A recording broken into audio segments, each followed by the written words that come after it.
함께 만들어가는 방송, LBC 방송국입니다. Lecture and Broadcasting for Culture. 1992년 9월 19일 오스트레일리아의 뉴사우스웨일즈의 벨랑글로 국유림. 지도와 나침반만 가지고 정해진 길을 걸어서 찾아가는 스포츠인 오리엔티어링을 즐기던 두 사람이 롱에이어 파이어 길에서 244m 떨어진 지점에서 무언가를 발견했다.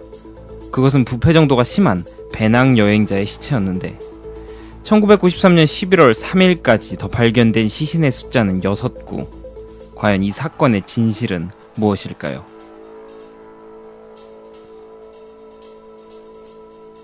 안녕하십니까. 연세린 엑스파일 진행을 맡고 있는 최철 교주입니다. 네, 오설록수입니다. 오늘 오프닝을 저희가 이제 몇 번의 시행착오 끝에 성공을 했는데 이게 배경이 오스트레일리아다 보니까 좀 어려운 단어들이 많이 나오네요. 네, 오스트레일리아 가보셨나요? 못 가봤죠. 저도 못 가봐가지고 굉장히 어려운 것도 많이 나오고 오리엔티어링이라는 스포츠도 저는 잘 처음 들어본 스포츠고. 저도 오리엔테이션이나 알았지. 아, 그렇죠. 그렇습니다. 오리엔테이션에서 술 많이 먹었던 이제 그런 기억만이지. 이제 그러니까 이게 처음 이곳으로 온 사람들이 이제 지도랑 나침반 이제 이런 거 뭐 내비게이션 이런 거 없고 뭐 간판 없이 아마도 이제 지도랑 나침반만 딱 줘서 찾아가라. 이제 걸어서 이렇게 뭔가 어디까지 목적지까지 찾아가는 이런 스포츠라고 하더라고요. 그건 스포츠라기엔 좀 더 게임형 같긴 한데 우리가 그렇죠, 느끼기에는. 그렇죠. 근데 그러니까, 호주라는 곳이 워낙 넓더라고요. 보니까 네. 호주 갔다 온 사람들 이렇게 영상이나 아니면 그 친구들 얘기를 들어보면 우리가 생각할 수 있는 범위를 넘어선 정도의 규모라고 하더라고요. 그래서 차 같은 경우는 물론 미국도 그렇지만 그냥 자버린대요. 아, 진짜요? 차를 출발시켜서 악셀이 이제 고정이 되는 거예요. 그래서 차를 그냥 해놓고 자는 거야. 자고 일어나도 그냥 계속 아무것도 없는 땅인 거예요. 뭐 거의 그 정도 규모의. 그러니까 좀 과장을 한 거지만. 근데 차에 그 기능이 있긴 있다. 아, 그래요? 확실히. 우리나라엔 그 기능이 없잖아요, 차에. 그러면 안 되지. 앞차를 박죠. 그러니까요. 일단 그래서 그렇게 어마어마한 곳이다 보니까 그게 스포츠 영역에 들어갈 수도 있겠구나라는 생각이 들긴 드네요. 좀 그런 스포츠 과정. 근데 그 얘기가 왜 나온 거죠 지금? 그러니까 이게 말 그대로 이 스포츠가 숲에서 진행이 될 거잖아요. 네네. 분명 숲을 가로지르거나 또는 약간 길을 개척해 나갔을 수도 있단 말이죠. 초월해서. 그렇죠. 그 과정에서 이 두 사람이 이제 묻혀 있는 이 뭔가의 사체를 발견한 거죠. 아까 보니까 부패가 굉장히 심했다는 걸로 그렇죠. 봐서 시간은 오래됐는데 아직 정확히 모르는 거죠. 지금. 그렇죠. 그럼 그 사건의 양상에 대해서 한번 좀 들어보기로 합시다. 네, 그러니까 시간이 이 다음 날이 되었어요. 네. 그러니까 이제 순경 로저 고흐랑 수잔느 로버트라는 사람이 이제 첫 번째 지점에서 한 30m 떨어진 장소에서 이제 또 다른 두 번째 시신을 발견을 하거든요. 그러니까 초기 언론의 보도는 이 두 구의 시신이 사라진, 그러니까 실종된 영국 배낭 여행계 캐롤라인 클라크 그리고 조앤 월터스라고 발표를 해요. 아, 영국인. 네.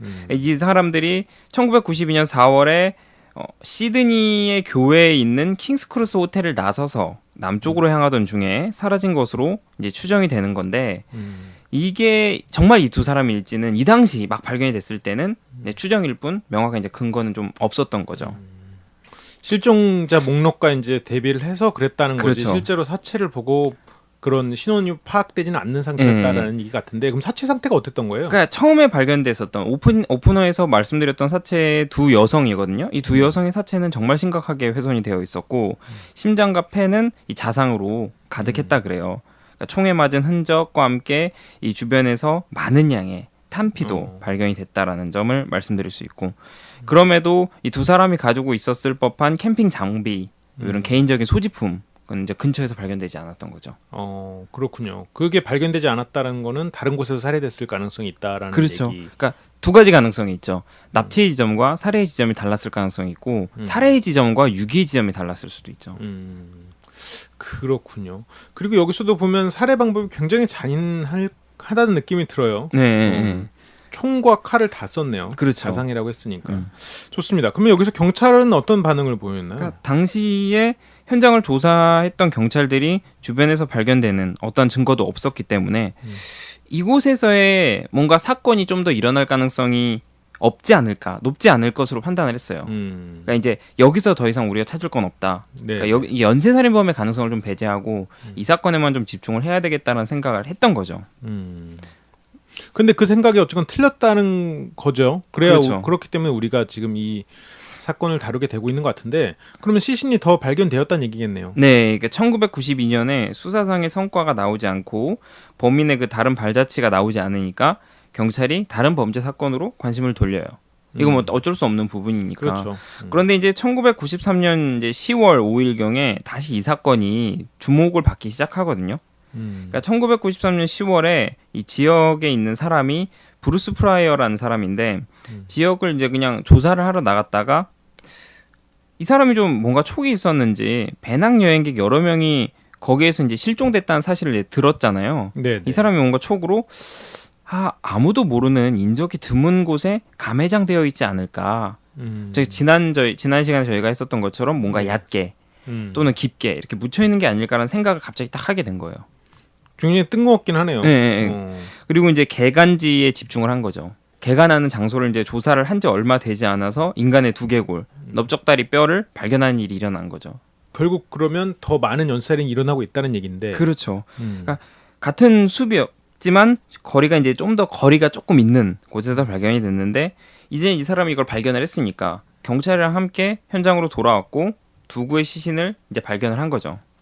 그리고 이제 사체의 상태가 너무 심해서 이 사체를 확인하는 방법이라고는 이제 치아를 통해서 확인하는 방법밖에 없었고 그 결과 이 두 시신의 주인공이 데보라 에버리스트라는 사람과 제임스 깁슨이라는 이제 사람으로 확인이 됩니다. 남녀인 것 같네요. 어쨌건 네.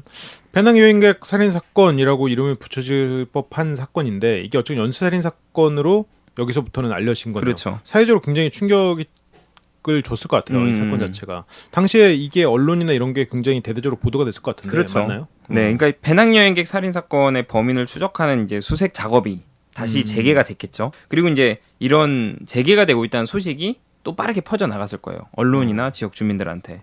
그러니 언론들이 정보를 하나라도 얻기 위해서 뭐 신문사, 방송국 사람들이 이제 헬리콥터를 타고 그 주위를 막 이 벨란글로 국유림을 막 드나들기 시작하는 거죠. 그런데 이제 뭐 딱히 그 외에는 뭔가 좀 더 확 눈에 띄는 정보는 아직까지는 발견되는 게 없었습니다. 뭐 다른 실종자에 대한 정보가 없었다는 얘기인가요? 그렇죠. 근데 이제 시간이 조금 흘러서 독일 여성 안야 합시트랑 그녀의 남자친구 가보르 노이게 바우어라는 남자가 1991년 말에 비슷한 지역에서 실종이 된 것으로는 알려졌어요. 실종자 명단에 있었는데 이 사람들의 시신도 또 다른 증거도 발견이 되지 않았던 거죠. 아직까지는. 그러니까 이런 사건들이 꽤 있었던 거예요. 그러면 지금 이게 세 번째, 네 번째 이렇게 발견이 되는 건가요, 지금? 그렇죠. 세 번째, 네 번째라고 네. 숫자를 셀 수가 있을 것 같은데 네. 그러면 그 시신의 식별 과정에서는 크게 어려움이 없었나요? 그러니까 이제 아까 나왔었던 그 이제 예. 지역 주민이 경찰과 함께해서 발견했었던 데보라 에버리스트와 제임스 깁슨 이 두 사람이 이제 대한 얘기를 해야 되는데 깁슨의 몸에서 난 이제 증거들 이런 게 수사관에게 상당히 충격적이었다 그래요. 네. 왜냐하면 깁슨의 가방과 카메라가 이 깁슨보다 더 먼저 발견이 됐거든요. 아, 네. 근데 이제 깁슨이 발견된 지점보다 한 120km 북쪽 지역에서 발견이 된 거예요. 120km면 굉장히 멀죠. 서울에서 경기도 그 이상 거리라고 네. 볼 수 있는데 근데 호주가 또 워낙 넓다 보니까 또 호주를 기준으로 하면 또 뭐 그럴 법한 거리일 수도 있을 텐데 어쨌든 이후의 발견까지 뭐 다른 발견이 또 있나요? 일단은 분명 깁슨 부분에 대해서 생각을 해보면 저희가 생각했었던 바처럼 분명히 유기의 지점이 달랐을 가능성이 있다라는 걸 생각을 해볼 수 있는 거고 어쨌건 사건 자체는 4주 동안 진전이 없었어요.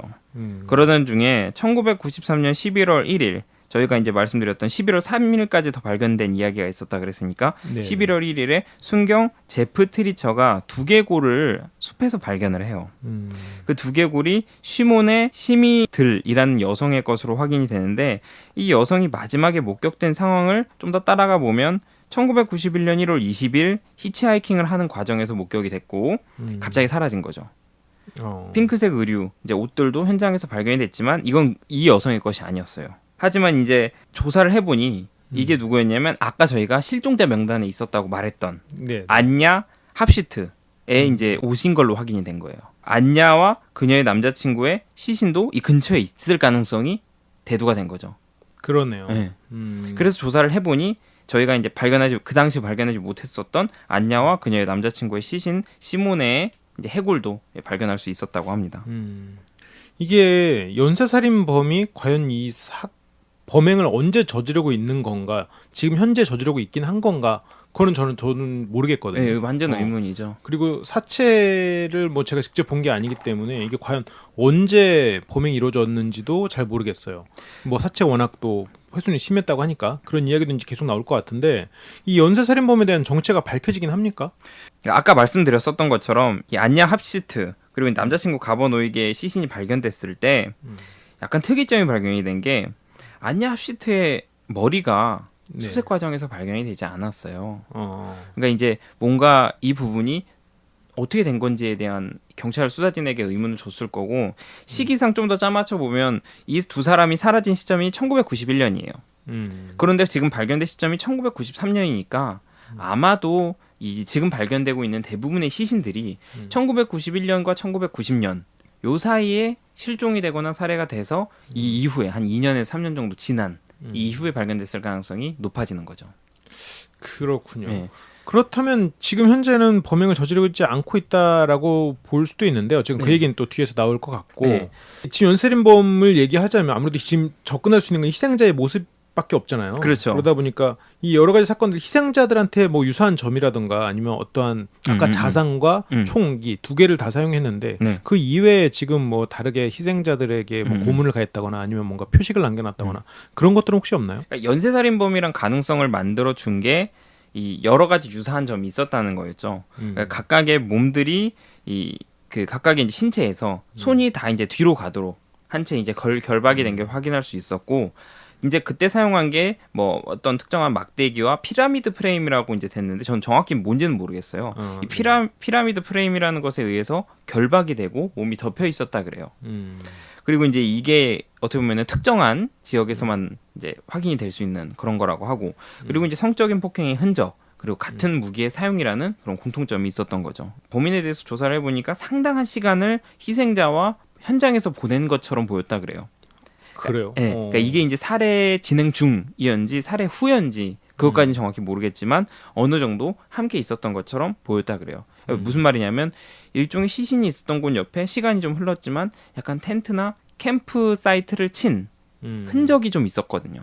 그러다 보니까 아마도 한 지역 근처에 캠프 사이트를 만들어두고 네. 계속 유사한 살해 사건을 일으킨 게 아닐까라고 이제 추적을 한 거죠.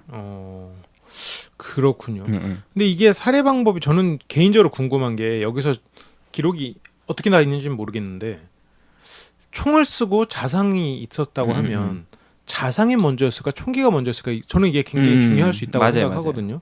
그러니까 총기를 먼저 쓰고 자상이라면 사체에 대고 고문을 가한 거고 자상 있고 총기라면 서서히 죽여가다가 이제 다 죽고 나서 이제 완전히 숨통을 끄는 건데 그거는 이제 실제로 사체에 피해 굳은 정도나 그런 걸 보면 나올 수 있는 얘기긴 한데 그런 것도 아마 경찰이 나왔을 텐데 그런 것들이 어느 정도 다 공통된 부분이 있었을까라도 좀 궁금하긴 해요. 그러니까 근데 일단은 제가 찾아본 기록상에서는 이게 어떤 게 먼저이고 어떤 게 이후였다는 잘 안 나와 있어요. 아, 그렇군요. 그런데 이제 저희가 이제 약간 논리적으로 생각을 해봤을 경우랑 이 이후에 이제 범인의 특성을 생각을 해봤을 경우에는 저는 총을 먼저 사용을 했다고 생각을 해요. 그렇군요. 예. 그리고 이제 칼로 뭔가 마무리를 한 이제 그런 느낌이 있는 건데 그 왜 제가 그렇게 생각을 했는지는 좀 이제 뒷부분에 좀 더 설명을 해드리기로 하고 그래서 이제 이 대부분의 시신들이 자상을 입은 것으로 확인이 되는데 안냐라는 그 여성만큼은 조금 달랐다 그래요. 이 여성한테는 좀 교살의 흔적도 있었고 몇 가지 좀 구타의 흔적도 보였고 그래서 이것만으로 보자면 뭔가 이 흔적은 개인의 범죄가 아닌 다수가 함께 저지른 범죄 같아 보였다라는 그런 느낌도 있는 거죠. 근데 이거는 이제 워낙 시간이 많이 흘러서 이게 정말 맞을지 아닐지는 좀 어려운 부분이 있었죠. 공범이 있다. 혹은 뭐 집단에 그렇죠. 이런 지금 연쇄살인을 저지르고 있는 집단이 있다라는 추정이 있었다는 얘기거든요. 그럼 범인에 대한 프로파일링에서 그런 얘기가 나온 것 같은데 그럼 그 이후에 경찰들이 정말 더 혼란스러웠겠어요. 그렇죠. 경찰들은 이런 데이터베이스가 어마어마하게 구축됐을 텐데 그렇죠, 이런 그렇죠. 사건은 데이터가 분명 엄청 많이 있었을 거고 논리적으로 짜맞추는 시간을 하니까 더 많은 양이 나왔을 거예요. 네. 그래서 조사관들이 이 분석을 통해서 도로, 교통기관 이런 거에 있는 차량 기록 이런 걸 검토를 하고 뭐 체육관 회원들이나 총기 소지 라이센스 그리고 이제 경찰 내부의 기록까지 전체적으로 검토를 하기 시작했다 그래요. 그러니까 이 부분을 보면 체육관 회원, 총기 소지 라이센스, 경찰 내부의 기록 이 세 가지로 보면은 분명 이 사람들이 했었던 프로파일링은 분명 건장한 남성의 신체이면서 사람들을 쉽게 태울 수 있는 약간 어느 정도 힘을 가지고 있는 사람이거나 총기를 소유하고 있었던 사람일 것이다 라는 이야기를 했었던 것으로 좀 추정이 되죠. 총기를 소유하고 있고 겉모습은 멀쩡한. 왜냐면 남녀를 동시에 죽였다는 걸로 보면 아마 자기 자신에 어느 정도 자신이 있으면서도 여성에 대해서 약간 혐오가 있는 사람이 아니었을까 저는 또 생각이 들어요. 그러면 뭐 여기서 용의자들의 리스트가 어느 정도 좀 등장을 한 건가요? 네, 한 당시에? 230명에서 출발을 해서 32명 정도까지로 축소를 했다라는 기록이 있긴 있어요. 꽤 많이 줄어들었네요. 그럼 이 수사상 이렇게 수사가 이루어지는 과정에서 들려줄 만한 이야기들이 또 혹시 있나요? 그러니까 이게 이제 말 그대로 좀 쇼킹한 사건이잖아요. 네, 그렇죠. 그러니까 이제 전화 제보가 하루에도 한 수백 통씩 수사진 전담반한테 계속 걸려오는 거예요. 근데 이제 아쉬웠던 게 이 부분에 이제 대부분이 장난 전화거나 아니면 실제 자신들이 배낭여행객 살인 사건의 범인을 봤다고 진심으로 믿고 제보하는 사람들이 있었다는 거죠. 그렇죠. 네. 그러니까 이게 일어날 수밖에 없는 사건, 당연한 전화들이긴 하지만 이 틈에서 더 정확한 사건의 내용을 정리하고 추적하는 수사관들이 분명히 힘든 시간을 보냈을 거라는 건 사실이죠. 거기서 그러면 어느 정도 믿을 만한 그런 전화나 아니면 제보가 없었나요? 두 건이 딱 등장해요. 아, 두 건이요? 네, 11월 13일에 경찰이 딱 두 건의 전화에 집중을 하기 시작합니다. 정말 수천 건 중에서 수천 건이 뭐야? 더 많았을 텐데 그렇죠, 그중에서 그렇죠. 두 건을 골라냈군요. 그 전화 내용은 뭐였습니까? 하나는 어떤 여성의 전화인데 자기 남자친구가 벨란글로 국유림 이 인근에 땅을 가지고 있다는 사람과 함께 일을 한 적이 있었다라고 얘기를 해요. 근데 이게 뭐가 놀랍냐? 이 여자의 제보에 의하면 당시 그 남자가 온갖 종류의 총기들을 가지고 있다라고 했다는 거죠. 네. 그리고 또 하나의 제보는 영국에 살고 있는 네. 폴 어니언스라는 여성으로부터 해서 온 전화입니다. 어니언이 누구지? 아까 영국에서 2명 왔었다고 했었는데 그거랑 관련된 사람인 것 같기도 하고. 어쨌든 어니언이 누구지? 결정적인 어니언의 제보 뭐 어떤 게 있었나요? 일단 어니언스는 아까 뭐 영국에서 희생된 그 두 사람과는 관계는 없는 사람이고 그렇군요. 이 어니언스 같은 경우에는 1990년 1월 25일 영국에서 배낭여행을 호주로 온 사람이에요. 근데 이제 이 여성이 딱 도착을 했는데 빌이라는 이름의 남자가 이제 운전하는 차에 히치하이킹을 하게 돼요. 아마도 빌이라는 사람이 혼자 뭐 가시는데 힘드시니까 제가 태워다 드릴게요 이렇게 시작을 했겠죠. 처음에는 이 남자가 상당히 친절했을 거예요. 그런데 어니언스가 곧 긴장을 해야만 한다는 거를 깨닫게 된 거죠. 왜냐하면 이 남자가 갑자기 고함을 지르거나 뭐 인종차별적인 발언을 하거나 외국인 혐오적인 발언 이런 걸 했기 때문에 그러니까 이제 공포스러웠을 이 어니언스였을 거고 분명히 생명의 위험도 느꼈을 거예요. 그래서 이 남자가 차를 갓길에 세웠을 때 어니언스가 바로 그 틈을 타서 도망을 친 거죠. 근데 이제 이게 그러면은 이 여성이 바로 안전해진 거냐? 그렇지만은 않았던 게 이 남자가 총을 빼두고 겨누면서 더 이상 더 달아나면 내가 너 쏠 거야라고 막 외치는 거예요 뒤에다가. 근데 어니언스가 네가 외치건 말건 그냥 앞만 보고 달린 거예요. 그리고 이제 필사적으로 도망치고 뭐 배낭이니 여권이니 이런 건 다 필요 없고 일단 내 몸이 중요하니까 도망치다가 범인이 오기 전에 근처를 지나가던 다른 차에 탑승해서 경찰서까지 가게 된 거죠. 그럼 그때 당시에 경찰에 신고했으면 바로 잡혀야 되지 않았을까 생각도 드는데. 저도 기록을 찾아봤는데 당시에 기록된 바로는 그 후에 대한 이야기가 없어요. 그래서 조금 저희가 좀 추측을 해보면 이 여성이 상당히 공포스러웠을 거란 말이죠. 그리고 여기에 지금 아는 사람 한 명도 없었을 가능성이 높은데 그런 공포감이 이 여성을 빨리 안정적인 공간인 자신의 홈그라운드로 더 가고 싶은 마음을 만들었을 것 같아요. 의지할 곳도 없는 타지니까. 그럴 수 있겠네요. 그래서 아마도 이제 그렇게 해서 바로 영국으로 귀국을 했을 거고 이 여성이 오스트레일리아에서 일어나고 있는 배낭여행객 살인 사건을 아마 접하게 됐겠죠. TV라든지 네. 접했을 때 이거 내가 당했던 건데 라고 생각해서 좀 이제 안정적이니까 지금은 아마도 전화를 했을 걸로 좀 추정이 돼요. 그렇군요. 그 말만 들으면 굉장히 결정적인 제보를 한 것 같은데 네. 그러면 경찰은 여기에 대해서 바로 그럼 범인을 추적하고 또 체포하고 그렇게 진행이 됩니까? 그렇죠. 그러니까 이제 1994년 4월 13일 이제 형사 고든이라는 사람이 폴 어니언스의 신고 그리고 그 이전에 이 여성이 경찰서로 와서 했었던 그런 증언들 그리고 이 여성 이전에 아까 나왔었던 그 여성의 제보, 전화 제보 이것까지 다 짜맞춰 보니까 특정한 남성과의 유사성을 좀 발견을 하게 돼요. 그래서 경찰이 어니언스에게 오스트레일리아로 와서 수사를 도와달라고 좀 요청을 합니다. 근데 이제 분명 상당히 두려운 공간인데 그렇죠. 이 어니언스가 큰 결심을 하고 94년 5월 초에 입국을 합니다. 그래서 5월 5일 4년 전에 자신을 위협했던 남성의 사진을 가리키게 됩니다. 용의자 명단에서. 그렇군요. 그 얼굴을 기억하고 있었네요. 기억할 거의 수밖에 4년 정도. 없을 것 같아요. 그런가요? 그건 좋습니다. 그래서 그 지목이 됐으면 이제는 시간 문제네요. 그렇죠. 그런데도 시간 좀 많이 흘렀어요. 5월 22일 정도가 되고 6시 30분에 경찰 병력 50명이 이 뉴사우스 웨일즈의 캠벨타운 이곳의 북쪽 외곽에 있는 이글베일 신나바 거리에 있었던 범인의 집을 포위를 합니다. 그렇군요. 근데 이제 경찰이 생각을 한 게 이 남자에 대한 정보가 총을 많이 가지고 있는 사람이니까 쉽게 막 들어갈 수가 없었던 거예요. 이 남자가 저항하기 시작하면 분명 피해가 발생할 거니까. 그래서 범인을 집 앞으로 유인을 해요. 좀 나와보세요 이렇게 해서 나오라고 하니까 여자친구인 첼린더 휴즈라는 여성과 함께 나온 거죠, 이 남성이. 그래서 그 범인을 체포를 합니다, 현장에서. 누구였습니까? 범인 이름 뭐였나요? 이반 로버트 마르코 밀라트라는 이제 풀네임을 가지고 있는 남성입니다. 이반 밀라트라고 부르면 되겠죠? 네네. 이반 밀라트 어떤 사람이었나요? 뭐 전해지는 바에 간략하게 말씀을 드리면 비흡연자에 술을 잘 마시지도 않았고 고속도로 건설 노동자로 일했던 사람, 그리고 여가 시간에 오토바이를 타거나 사륜구동 자동차로 이제 도로를 여행하는 것을 좋아했고 무엇보다도 사냥을 좋아했고 상당히 자신 있어 했었던 사람이라고 합니다. 사냥이라는 키워드가 굉장히 좀 눈에 띄네요. 그렇죠. 이 사냥에 관련해서 혹시 더 얘기해 줄 만한 게 있을까요? 그러니까 이게 이제 친구들이 후에 진술해 준 건데 뭔가 추적하는 헌팅, 그러니까 스토킹하고 헌팅하는 그런 사냥의 게임을 좋아했다 그래요. 사람이 아니라 이 친구들의 발언 동물. 다만 이 사람들이 말하는 게 뭐냐면 4발이 달린 타겟만을 선호했다.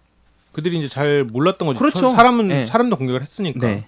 이 당시는 그렇게만 생각을 했는데 밀라트에 대해서 오판을 한 거죠. 그렇군요.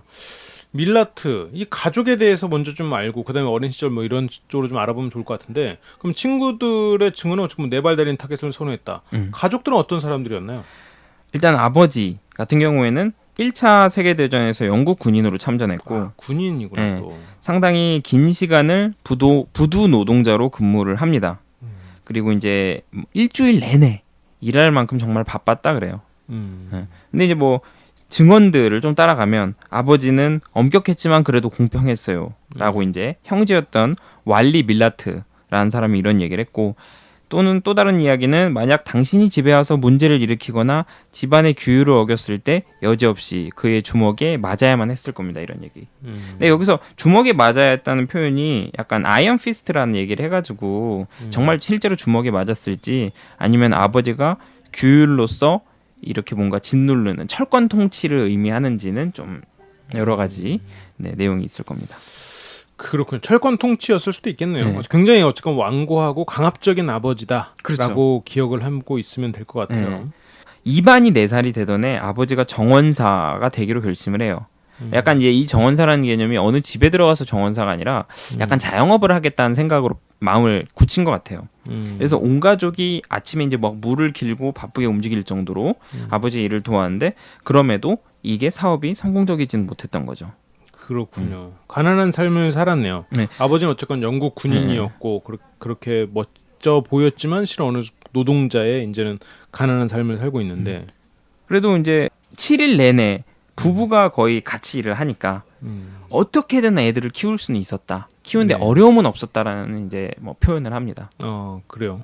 가족에서는 그렇게 특이점은 없어요. 몇 그렇죠. 가지 다른 연살인마들하고 공통적인 부분이 뭐 굳이 연결하자면 있는데 그래도 어린 시절이나 청소년기까지 밀라트를 좀 봐야 뭔가 좀 차별화되는 다른 걸 볼 수 있을 것 같아요. 네. 일단 이반 로버트 마르코 밀라트 이 사람은 1944년 12월 27일에 태어난 사람이에요.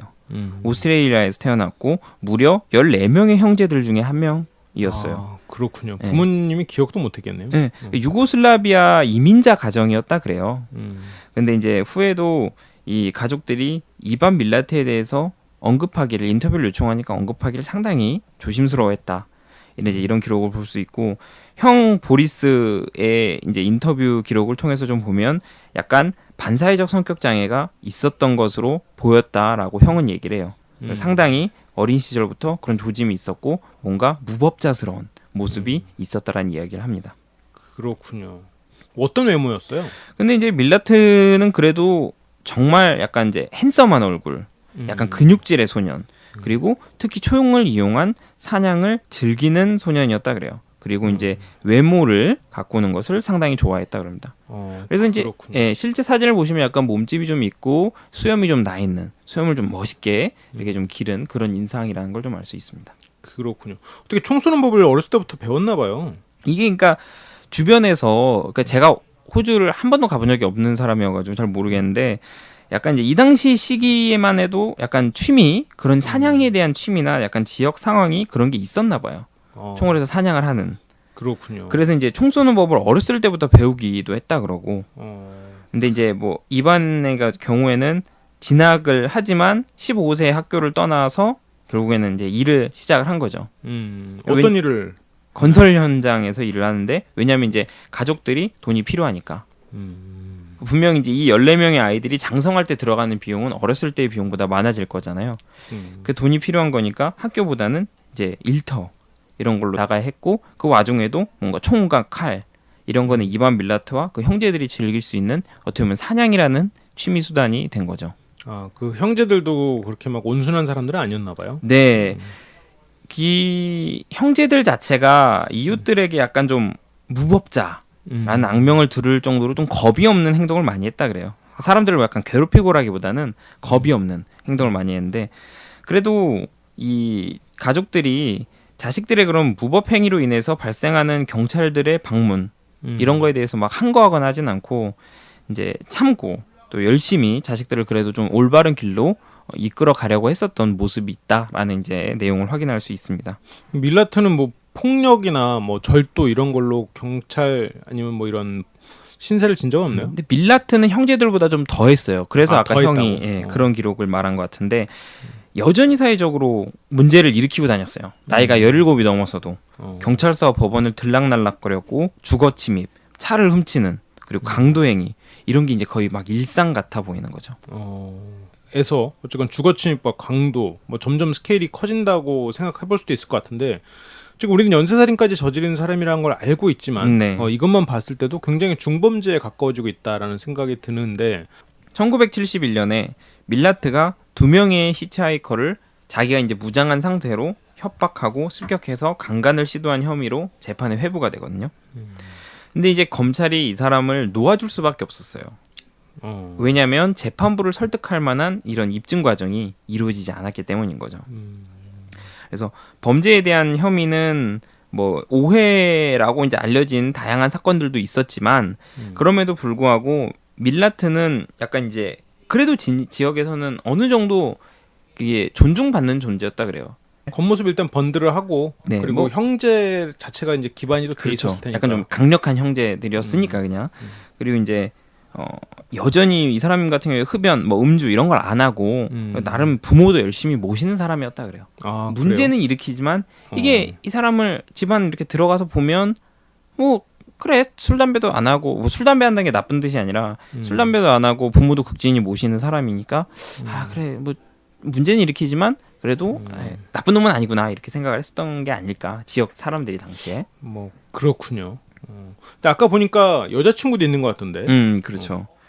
근데 이 여자친구랑 지금 제가 말씀드릴 사람이랑은 다른 사람인데. 아, 그래요? 1975년에 미래의 아내가 될 카렌이라는 여성을 만나요. 그리고 이 두 사람이 1980년대 중반쯤에 결혼을 하거든요. 근데 이 결혼식을 앞둔 상황이 좋은 일만 일어나는 게 아니었어요. 그렇죠. 그러니까 이제 아버지가 대장암으로 사망을 했고 동생 데이비드는 오토바이를 타다가 사고가 나서 영구적인 뇌 손상 이런 입는. 그러니까 약간 결혼을 준비하는 과정에서 계속 집안에 불화가 터지는 거죠. 확률적으로 워낙 또 수가 많다 보니까 두 사람에게 불행이 닥치긴 했지만 그래도 결혼을 했을 것 같아요. 네. 뭐 다른 형제도 많고 어머니도 계시고 하니까 네. 결혼해서 잘 살면 참 좋았을 텐데 우리가 그렇지 않은 건 알지만 어쨌건 네. 결혼했을 것 같은데 어떤가요? 결혼이 이루어지죠. 근데 이제 결혼 후에 이 두 사람의 그러니까 결혼 전까지의 과정만 해도 이 카렌이라는 여성이 제가 본 바에 따르면은 아이가 이미 있었다 그래요. 근데 이 아이를 자신의 아이인 것처럼 이렇게 입양을 해가지고 키웠다 이런 기록까지 있어가지고 결혼 초기까지는 이 두 사람의 관계가 나쁘지 않았던 것 같아요. 근데 시간이 흐르면서 약간 이제 좋지 않았던 모습이 점점 드러나는데 이 이반 밀라트가 약간 강박관념 그리고 폭력적인 성향을 점점 보이기 시작합니다. 그러니까 이제 이 근거가 뭐냐면 이 아내 카렌의 증언을 따라가면 이 여성이 이 이반 밀라트를 뭐라 부르냐면 건 크레이지라 불러요. 건 크레이지. 네. 다시 말해서 총 미친 놈이 되어 간다는 건데 이게 상당한 폭력을 행사함과 동시에 아마도 화가 나면 총부터 빼들었을 것 같아요. 그러네요. 총을 쏘지는 않았더라도 총을 빼들어서 너 죽여버린다. 그래서 아마도 그렇게 부르지 않았을까라는 생각이 들고 그렇게 좀 뭔가 위태위태한 관계가 이어지던 1987년에 이반이 일을 하러 멀리 나간 사이에 카렌이 이 그녀의 어머니의 도움을 받아서 집에서 달아납니다. 이게 친정 어머니의 도움을 받아야만 도망갈 수 있을 정도로 그렇죠. 억압돼 있는 상황이었군요. 몇 가지 조건이 있었을 거예요. 분명 쉽게 돌아올 수 없어야 되고 내가 이제 멀리 갈 수 있어야 되고 그리고 이제 아마 이 과정에서 기록을 제가 보면은 약간 증인 보호 프로그램 같이 약간 좀 이제 경찰 서비스에 좀 도움을 받으면서 이반 밀라트의 접근을 좀 막았던 것 같아요. 그렇군요. 우리가 이제 살인이 시작됐다고 추정하는 게 90년 정도쯤이었는데 그렇죠. 네. 그런데 지금 아내가 떠난 게 87년도네요. 네.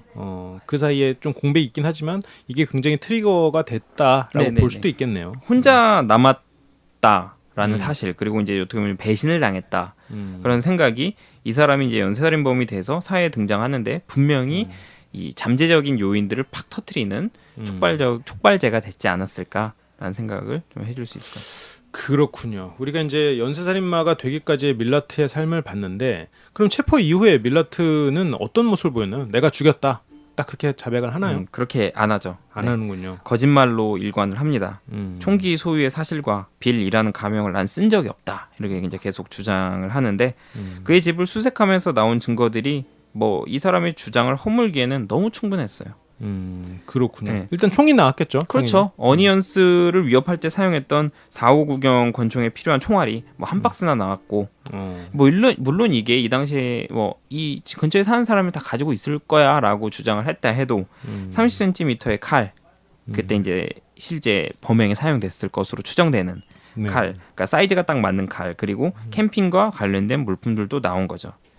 그리고 이 가운데 침낭이 2개 정도 나오는데 그 침낭이 쉬몬의 시미들 그리고 데보라 에버리스트 희생자의 것인 게 확인이 됩니다. 너무나 완벽한 증거가 나왔네요. 네. 그러면 재판도 뭐 그렇게 오래 가지는 않았겠어요? 네. 그 이제 뭐 그런데 이제 항상 이 재판 과정이라는 게 짧지만은 않나 봐요. 그러니까 이게 뭐 저희가 사법 서비스라는 게 바로바로 무슨 현금 서비스처럼 쭉 들어가는 게 아니니까. 그렇죠. 5월 30일에 재판에 기소가 되고요. 이제 1996년 4월 중순에 시작이 돼서 15주 동안 재판이 계속됩니다. 그래서 1996년 7월 27일 이 배심원이 유죄 판결을 내리고 판사가 7종신형을 선고를 합니다. 7종신형은 7번 태어나서 종신형이 되는 건가요? 저 잘 모르겠어요. 제가 안 알아봐가지고. 네. 그리고 이제 폴 어니언스를 협박하고 그랬던 혐의로 6년형을 더 추가로 받게 됩니다. 그래서 이제 시드니 남서쪽에 있는 뉴사우스 웨일즈의 메이틀랜드에 있는 최고 보안 수준의 교도소에 수감이 되고요. 그러나 1997년 7월 17일에 뭐 탈옥을 시도하다가 아마 그냥 다른 교도소로 이송이 됐겠죠. 근데 이게 더 보안 단계가 높았을지는 모르겠는데 어쨌든 다른 교도소로 이송이 됩니다. 그리고 이제 여기에서도 약간 비스킷 속에다가 쇠톱을 숨겨놓고 있다가 적발이 돼가지고 이제 독방에 구금이 되고 대단하네요. 이런 이제 모습을 보입니다. 그렇군요. 뭐 현재까지도 석방을 바라면서 막 금속 물질을 삼키는 등 자기의 이제 신체를 자해하는 자해 소동도 벌이고 계속 나를 풀어달라는 청원도 하고 있고 이렇게 하고 있다고 합니다. 그렇군요. 아직까지도 그 호주에서는 시끄러운 인물일 것 같아요. 네. 그러니까 이 세상에서 자기 자신만 스스로가 무죄라 생각하고 있는 거예요. 그리고 이제 형제들도 이 사람의 살인을 믿고 있는데 형제들도? 자기 스스로만 이제 내가 무죄다 이렇게 생각을 하는 거죠. 좋습니다. 그럼 이제 마지막으로 분석한 내용을 좀 들려주시면 좋을 것 같은데 네네네. 어떤 식으로 분석을 접근해서 해봤나요? 이 사람은 약간 정신적인 문제보다는 약간 이제 그냥 행동에 대해서 좀 초점을 많이 맞춰봤어요. 첫 번째는 잡히기 전까지 두 가지로 분석을 했는데 첫 번째는 잡히기 전까지 인륜적이지 못한 행위를 저질렀던 밀라트. 이렇게 얘기하면 이제 뭐 당연한 얘기지 뭐 살인이금 뭐 인륜적이냐 이렇게 부르실 수도 있는데 이게 키워드가 사건 현장을 딱 보면 숲이고 험지고 산지예요. 네. 여행자들한테는 잘 알려지지도 않고 지도 없이는 갈 수 없는 암흑과 같은 공간이란 말이죠. 근데 범인에게는 익숙한 장소예요. 그러니까 제가 생각한 건 뭐냐면 밀라트가 이 점을 자신의 범죄에 이용을 한 거예요. 자신의 환상을 실현할 대상이 패티시즘에 근거한 것도 아니고 그저 지리를 잘 모르는 여행객이어야 했던 이유가 바로 그거예요. 무슨 얘기냐면 어디로 가야 할지 모르고 두려움에 떨 사람 그리고 그 사람을 추적하는 그 자신이 느낄 법한 그 당시의 스릴 그리고 그 당시에 느낄 권력 이런 거를 만족시킬 수 있는 사람이나 주변 환경이어야 했었던 거죠. 이건 뭐 거의 완벽하게 사냥꾼의 마인드네요. 네, 저는 그랬을 거라는 생각이 들어요. 그래서 친절한 척 유인하고 자신의 홈그라운드로 이제 데려와서 한쪽은 도망가고 자신은 쫓는 그러한 과정과 잡은 후에 이제 밀라트가 느꼈을 법한 그런 만족 이런 걸 통해서 이 사람이 얼마나 남들에 비교해서 더 극악하고 용서받을 수 없는 짓을 했던 범죄자인지 알 수 있는 대목이다라는 거죠. 그렇군요. 약간 성적인 만족 부분보다도 아까 제가 이제 말씀드렸던 게 총을 먼저 쐈냐 칼로 먼저 공격을 했을까라는 생각인데 총이라 생각을 했었던 게 그냥 그림이 숲에 풀어버린 거예요. 한 사람은 두 사람을 잡았다 그러면 한 사람은 아예 나무에 묶어서 더 공포심을 느끼게 하고 자기는 그 사람한테 한번 도망가봐 이런 거예요. 이러고 쏜 거죠. 그렇군요. 로버트 한센 그렇죠. 로버트 한센이 떠오르기도 하고 좋습니다. 그러면 다른 분석 혹시 다른 각도로도 혹시 해본 게 있으신가요? 네, 권력에 대해서 좀 얘기를 해봤어요. 권력의 그런 당위성을 이해받지 못했다라고 생각을 해가지고 자기만의 성을 구축했던 사람 이렇게 표현을 했는데 밀라트의 삶을 따라가 보면 그가 이제 얼마나 관심을 받고 싶어했고 그 과정에서 자신을 권력의 위에 두고 싶어했는지 좀 알 수 있는 것 같아요. 그러니까 관심 부분에 있어서는 소장님이 말씀하시는 감정적 스트로크에 의해서 약간 아버지나 어머니가 일주일 내내 바쁘니까 자기의 그런 무법자적인 행동을 했을 때 돌아오는 그것을 좀 더 원했었던 것 같고 네. 그러면서도 자기가 누구를 지배하거나 이제 뭐 사냥을 통해서 이제 권력에 대한 부분을 좀 원했다라는 거죠. 그래서 그런 강도, 범죄, 주거침입의 행위가 금전의 목적 이런 거라기보다는 타인의 것을 쟁취함고 뺏음으로써 자신이 더 상위에 있다는 모습을 보여주려는 욕구가 아니었을까라는 생각이 좀 들더라고요. 그래서 이러한 이 사람의 모습이 인간의 사회와 법 체계에서는 인정받을 수 없는 행위니까 아내에게 총을 빼들어 공격하는 행위 이건 역시도 본인에게만 당연하다 받아들여진 일이었을 거예요. 그렇게 인정받지 못했다고 생각을 했던 차에 자신이 어떻게 보면 믿었다라고 생각했을지 모르겠지만 그 당시에 그랬던 아내가 도망가니 더 음지로 들어가서 자신만의 권력을 실행하고 구축할 수 있는 그런 숲이라는 공간을 만들었던 게 아닐까 이렇게 좀 바라봤습니다. 그렇군요. 여기까지가 지금 분석에 대한 이야기였는데 그러면 한번 오늘의 if 한번 해볼까요? 오늘의 if는 제가 먼저 한번 해볼게요. 네. 저는 안 좋은 쪽으로 if를 한번 더 네. 만들어봤습니다. 여기서 97년 7월 17일에 탈옥을 시도했고 그 탈옥이 성공한 거예요. 네. 그래서 그 탈옥에 성공하면서 이거를 이제 자기가 혼자해서는 잡힌다라고 해서 좀 더 아까 처음에 공범 얘기도 나오고 했었잖아요. 네네네. 그리고 지금 보면 굉장히 영악한 범죄자란 말이죠. 네. 지금 그리고 자기의 권력에 대해서도 상당히 많은 욕구가 있고 형제들하고도 어쨌건 형제들 사이에서도 권력을 발휘했던 사람 같으니 분명히 이 사람이 그 조명이 많이 됐잖아요, 매스컴에서. 그래서 이 사람의 추종자들이 생겨났을 거란 말이죠. 그러면서 그럴 수도 있죠. 예. 정말 처음에 아까 그 공범자들이 생겨나는 거죠. 살인 집단이 되는 거지. 찰스 맨슨은 살인 집단의 우두머리가 돼서 호주에서 아주 이제 더 이상 손을 댈 수 없을 정도의 그런 집단 우두머리가 된 막 그런 상상을 혼자 해봤어요. 근데 실제로 이 범죄자의 성향으로 봤을 때 그걸 유지할 만한 사람은 아닌데 그렇죠. 한번 그런 상황을 한번 상상 한번 해봤습니다. 오슬록스님이 생각하는 제대로 된 입 한번 보여주시죠. 저는 입을 생각을 못 해가지고 네. 얘기를 듣고 나서 생각이 든 게. 네. 근데 이제 물론 그랬으면 이 사람이 아마 자백은 안 했지만 범죄를 하는 과정에서 다 끌어들였을 것 같은데 무슨 얘기냐면 이 사건 자체 중에서 몇 건은 이 사람이 혼자 저지른 게 아니다. 그러니까 무슨 말이냐면 이반 밀라트가 그래 너가 좀 더 뭐 친절하고 이렇게 대하는 척 할 수 있으니까 이반 밀라트가 숲까지 데려오는 역할.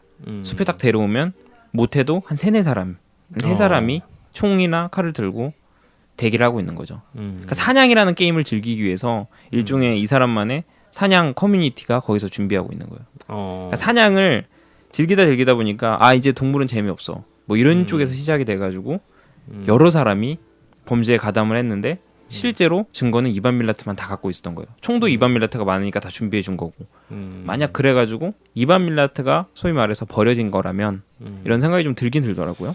그렇군요. 처음에도 이게 공범이 있을 거라는 프로파일링이 있었으니까 그리고 또 바꿔 생각하면 이게 지금 워낙 흉악한 범죄다 보니까 설마 이걸 혼자 했겠어라는 생각을 했을 수도 있고 그건 좋습니다. 그럼 저희가 생각해본 이프고 여러분들이 생각하는 이프는 어떤지 한번 댓글로 적어주시면 저희가 나중에 읽어드리는 시간을 마련해보도록 하겠습니다. 근데 이반 밀라트가 만약에 여러 사람이랑 같이 했다 그러면 자기가 계속 무죄를 주장하니까 다 뭐 리스트업을 해서 쭉 말했겠죠. 그럼 얘도 조사해보고 쟤도 조사해봐요. 같이 했으니까 이렇게.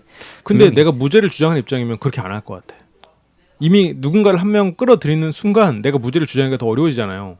걔가 나에 대해서 불리한 증언을 할 수도 있잖아. 근데 아니 그럼 바보가 아니나 증거가 이렇게 많으면 차라리 남들을 이렇게 해가지고 형을 감경을 할 생각을 그럴 수 해야 있죠. 되는 건데 그런 걸 보면 공범이 없지 않나. 그렇죠. 그래서 저도 그 생각을 했어요. 들긴 듭니다. 지금 좋습니다. 그럼 마지막으로 이제 기타 이야기 들려줄 만한 게 또 있을까요? 이게 이제 제가 이 이반 밀라트를 찾다 보니까 약간 유사한 사건이 좀 최근에 일어난 거더라고요. 그래서 이제 한 모녀의 시신이 한 5년의 시차를 두고 1200km 떨어진 곳에서 발견이 된 거예요. 1200km요. 네. 그래서 이 사건을 수사하다가 호주 경찰이 용의자로 한 남자를 체포를 하거든요.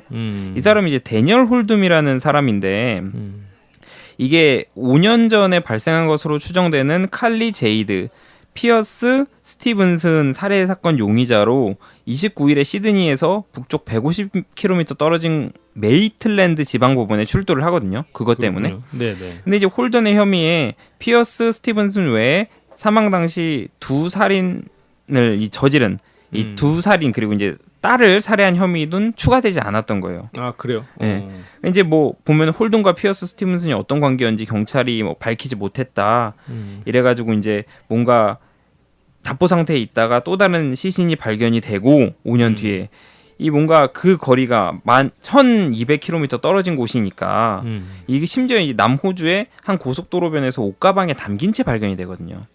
네. 뭔가 이동의 흔적이 있는 건데 이 유전자 검사를 해서 두 사체가 모녀임을 확인을 해가지고 이 경찰이 전화 통화 내역과 발신지를 추적을 해서 범인 검거에 단초를 마련했다. 이제 뭐 그런 얘기가 있습니다. 그래서 처음에는 이 데니얼 홀듬이라는 사람이 이 모녀를 살해하지 않았었던 것으로, 그러니까 모녀 중에 한 사람, 어머니만 살해를 했었던 거로 추정이 되는데 이후에 이제 5년 뒤에 엄청난 거리에서 시신이 발견되면서 이 사람을 이제 잡은 거죠. 특히 이제 좀 가장 결정적인 증거가 이 피어스 스티븐슨의 신용카드 그리고 이제 모친이 사망한 후에도 계속 사용이 되다가 2012년 3월을 마지막으로 거래가 끊겼다. 그러니까 이런 점이 있어가지고 아마도 데니얼 홀듬이 이제 제가 이 사건을 더 파보진 않았지만 데니얼 홀듬이 모친을 사망하게 한 이후에 이 뭐랄까 그 피어스 스티븐슨 딸을 좀 데리고 감금을 한 상태가 아니었을까. 그랬을 수도 있겠네요. 네, 추정을 해봤고 이제 그런 사건이 좀 연관돼서 같이 나오더라고요. 홀덤이랑 오늘 저희가 다룬 이반 밀라트는 굉장히 다른 성향의 네. 범죄자이긴 하죠. 네. 실제로 지금 범행 내용을 잠깐만 들었지만 지금 좋습니다. 이런 두 가지 사건을 비교를 해보면서 들으니까 더 좋은 것 같고. 네. 홀덤 같은 경우에는 아마도 좀 성적 환상, 판타지가 좀 더 극대화된 범죄자였을 것 같아요. 그렇죠. 네. 그렇기 때문에 딱 자기가 성적으로 매력을 느끼는 딸만 딱 데려가는. 네. 그리고 데리고 다니다가 뭔가 뭐 사건이 있었겠죠. 네. 딸이 도망치려고 했던가 아니면 더 이상 매력이 없었던가. 그래서 아마 살인을 한 것 같은데 여기서 이제 저희가 처음에 120km 떨어진 막 이런 얘기 했을 때 굉장히 멀리 떨어진 것 같이 느꼈지만 여기서 보니까 1200km 막 이렇게 나오잖아요.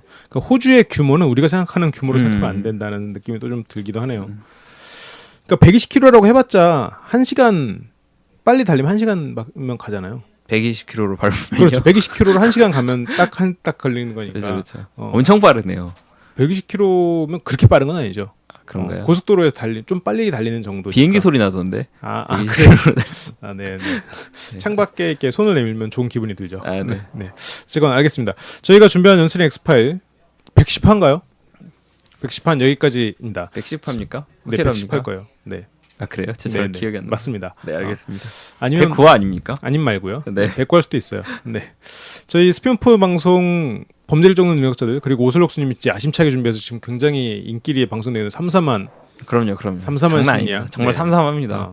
그리고 이것도 계속해서 저희가 새로운 스피노프 방송을 계속 만들 예정이잖아요. 그래서 많이 기대를 해주시고 또 제가 하는 화술강자 그리고 뭐 각종 연예 방송들 그런 것들도 많이 시청을 해주시면 저희가 LBC 방송국으로 더 많은 좋은 콘텐츠를 만드는 데 도움이 될 것 같습니다. 광고도 꼭 봐주시고요. 네, 혹시 뭐 관련 심리학 부분에 있어서 나 이게 궁금하다, 심리학 용어나 심리학 이론이 좀 궁금하다 알려달라 하시면 댓글로 달아주시면 이제 뭐 제가 조사를 해서 관련 이제 특별편으로 편성을 해서 알려드릴 수는 있는데 이제 뭐 범죄 심리학에 대해서만 쭉 알려달라 하시면은 이제 제가 달아도 되나요? 네, 그럼요. 제가 댓글 그걸로 달아야겠다.